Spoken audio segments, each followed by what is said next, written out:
Well, hey everyone, we are back and I am here today with founder of the Dupuytren's Research Group. I am here with Dr. Charles Eaton. How are you, Dr. Eaton? I'm doing just great. Well, great. So let's start this conversation for our viewers out there that may not have an education as to what Dupuytren's disease is. Can you tell us just what is Dupuytren's?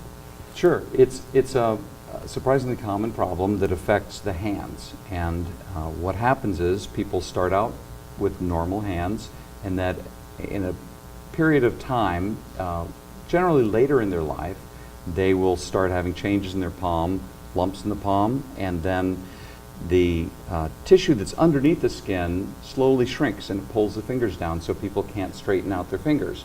And it can affect the big knuckles, it can affect the little finger joints, but the end result is that people can't straighten out their fingers. And so it will get to the point eventually in some people where the fingers are pulled down into the palm, and in that process people will go through periods of time when it's really a nuisance, and it interferes with basically all of the uses of the hand during the day.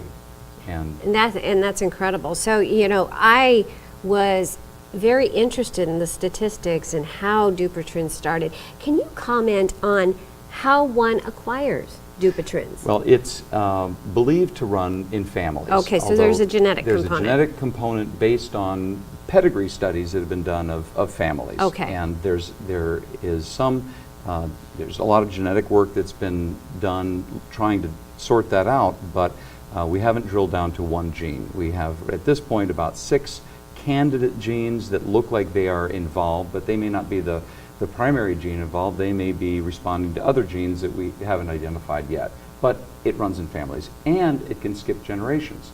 And so people can develop it and not know anybody in their family with it. But if you do careful questioning of the person and their family members, yes, you'll find that about 3/4 of people with Dupuytren disease will be able to identify somebody in their relatively close family network that also has it. Okay, so next question, and I'm sure a lot of people out there are wondering, when does the disease show up? Do children have it?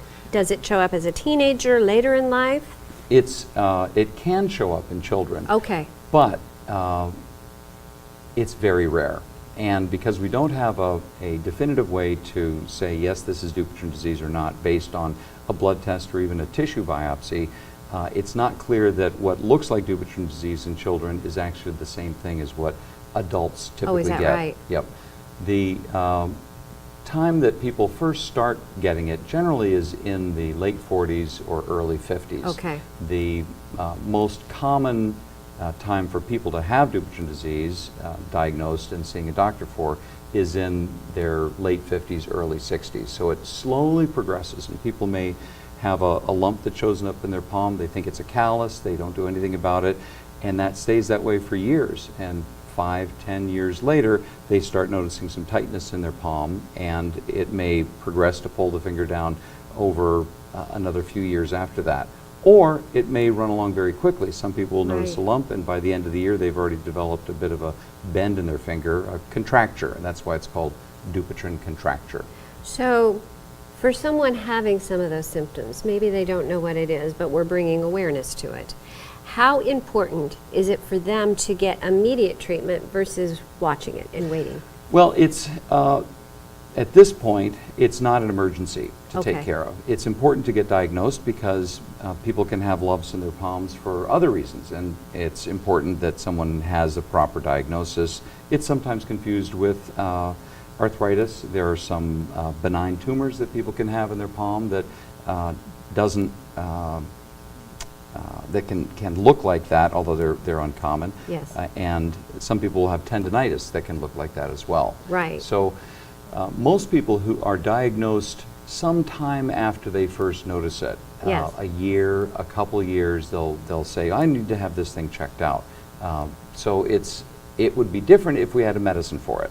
So if there were some kind of preventative medicine, then it would be much more urgent to have it seen. Right. And so the treatment could be started. But at this point, we don't have a medicine, and that's the puzzle that the Dupuytren Research Group is trying to crack.